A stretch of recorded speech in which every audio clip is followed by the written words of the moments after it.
नमस्ते friends, आज आपण गणेश चतुर्थी विशेष बीटरूट आणि बिस्किटांपासून अगदी पौष्टिक असे मोदक बनवतोय।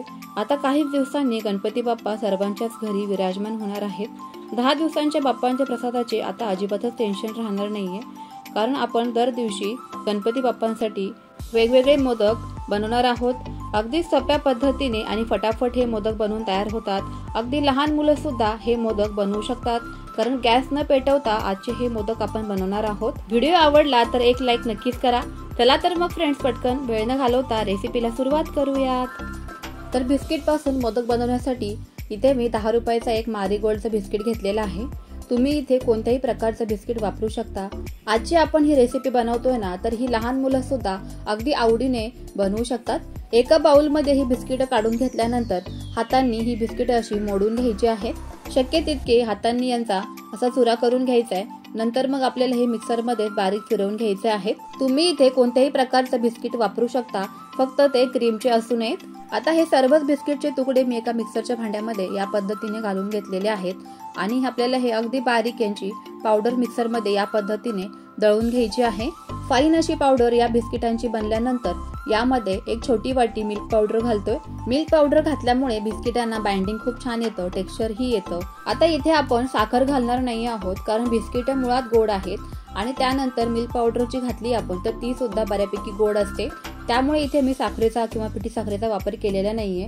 पण तुम्ही जर का अधिक गोड खात असाल किंवा जास्त गोड तुम्हाला आवडत असेल तर तुम्ही इथे पिठी साखर आवडीप्रमाणे घालायची आहे। आता हे मिश्रण मिक्स करून घ्यायचे अगदी हातांनी व्यवस्थित। बिस्किटांचा जर का काही जाड तुकडे वगैरे राहिले असतील तर ते हाताने या पद्धतीने चुरून घ्यायचे आहेत। आता ही सर्वच पावडर छान अशी मिक्स केल्यानंतर आपण काय करतोय की एका मिक्सरच्या भांड्यामध्ये बीटरूट जे आहेत ना, तर ते बीटरूटचे असे बारीक तुकडे करून घेतलेले आहेत मी। असे बारीक तुकडे केल्यामुळे काय होतं ना, की बीटरूट पटकन मिक्सरला बारीक होतं, तिथे जाड तुकडे वगैरे राहत नाहीत। तर अशा पद्धतीने हे बारीक फिरवल्यानंतर चमच्याने या मिश्रणामध्ये हे बीटरूट घालून घ्यायचं आहे। पाण्याचा वापर जराही करायचा नाहीये। जितकी इथे बिस्किटांची क्वांटिटी आहे त्याच क्वांटिटीमध्ये आपल्याला बीटरूट घ्यायचं आहे आणि मिक्सरमध्ये ते दळून या पद्धतीने छान असे या मिश्रणात मिक्स करून घ्यायचे अगदी याच पद्धतीने।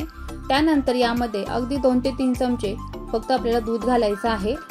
इथे पाण्याचा वापर करायचा नाही, नाहीतर मग या मोदकांची जी चव आहे ना तर ती पूर्णपणे बिघडून जाईल। म्हणून इथे 1 ते 2 चमचे आपल्याला दुधाचा वापर करायचा आहे। आता या मिश्रणाचा आपल्याला एक गोळा बनवून घ्यायचा आहे। तर जर का दूध खूप जास्त एकदम घालायचं नाही सुरुवातीलाच, कारण मग हे मिश्रण जे आहे ना ते पातळ होऊन जाईल। जरी पातळ झालं ना तर तुम्ही यामध्ये बीटरूट आणि बिस्किटांचं प्रमाण आणखी वाढवू शकता। बिस्किटांचं हे छान असं मिश्रण इथे बनवून तयार झालेलं आहे। आता पुढची तयारी करूया। तर यामध्ये आपण स्टफिंग म्हणून काही ड्रायफ्रुट्स घालणार आहोत। तुम्ही तुमच्या आवडीप्रमाणे इथे ड्रायफ्रुट्स घेतले तरीही चालेल। आता हे जे ड्रायफ्रुट्स आहेत ना, पूर्ण याचे आपण बारीक तुकडे करून घेतोय। मिक्सर मध्ये पावडर करायची नाही, कारण काय होतं ना की आपण जेव्हा हे मोदक खातो ना तर हे जे ड्रायफ्रुट्स आहे ते खाताना क्रंची आणि क्रिस्पी असे दाताखाली लागतात। त्यामुळे मोदकांची जी चव आहे ना तर अप्रतिम अशी लागते। आता या मोदक साच्याला इथे मी तुपाने ग्रीसिंग करून घेत आहे, म्हणजे पटकन हे मोदक डिमोल्ड सुद्धा होतील। हातांना थोडंसं तुपाने ग्रीसिंग करून घ्यायचं, म्हणजे हे जे बिस्किटाचं मिश्रण आहे ना तर ते चिवट आणि चिकट असतं, तर ते हाताला चिटकू नये यासाठी इथे तुपाचा वापर करायचा आहे। बोटांनाही थोडंसं तूप लावून घ्यायचं, म्हणजे हे बिस्किटाचं जे मिश्रण आहे ना ते अजिबात हाताला चिकटणार नाही। आता मोदक साच्यामध्ये मावेल इतकंच आपल्याला इथे पीठ घ्यायचं आहे आणि अगदी मी दाखवते त्या पद्धतीने हे मिश्रण जे आहे ना ते मोदक साच्यामध्ये या पद्धतीने घालून घ्यायचं आहे। बोटांच्या मदतीने प्रेस करत करत याला पूर्ण मोदक साच्याचा शेप देऊन घ्यायचा आहे मिश्रणाला। त्यानंतर आपण जे ड्रायफ्रुट्सचे तुकडे करून ठेवले होते तर ते यामध्ये असे भरून घ्यायचे आहेत। मावतील तेवढे ड्रायफ्रुट्स यामध्ये भरून झाल्यानंतर आपण जे हे वरचा जो पोर्शन आहे ना तर तो या पिठाच्या मिश्रणाने किंवा बिस्किटाच्या मिश्रणाने त्याला लॉक करून घ्यायचं किंवा पॅक करून घ्यायचं आहे या पद्धतीने परफेक्ट। गॅस न पेटवता आजचे हे मोदक आपण बनवलेले आहेत।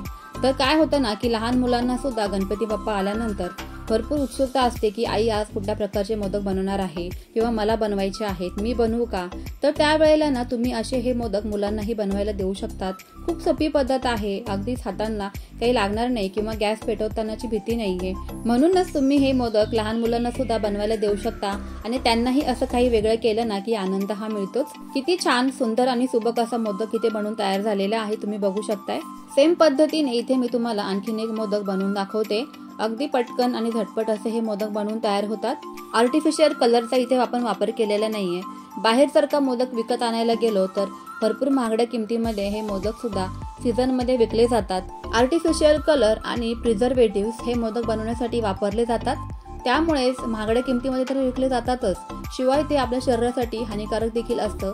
म्हणूनच घरच्या घरी आता हे मोदक आपल्याला बनवता येणार आहेत. आणि शिवाय हे मोदक 8 ते 10 दिवस अजिबात खराब होत नाही. फ्रीजमध्ये अगदी मस्त आरामशीर हवाबंद डब्यामध्ये तुम्ही जर का ठेवले ना तर आरामशीर हे 10 ते 12 दिवस टिकतील. सर्व बाजूंनी बोटांच्या मदतीने प्रेस करत हे मिश्रण आपल्याला भरून घ्यायचंय, म्हणजे मोदकाला आकार अगदी सुंदर आणि सुबक असा येऊन जातो. ड्रायफ्रूट सुद्धा यामध्ये भरून घ्यायचे आहेत आणि त्यानंतर वरची बाजू आपल्याला पुन्हा मिश्रणाने पॅक करून घ्यायची, म्हणजे ते ड्रायफ्रूट जे आहेत ते निघणार नाहीत. कशी वाटली मग तुम्हाला ही रेसिपी आजची? आवडली का? आवडली असेल तर तुम्ही अशी हे मोदक नक्कीच या गणपतीला बनवून बघा.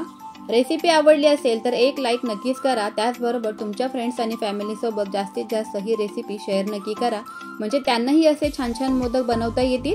चला तर मग फ्रेंड्स, पुन्हा भेटूयात अशा छान छान मोदक रेसिपी सोबत. तोपर्यंत always keep smiling and keep cooking. Bye bye friends.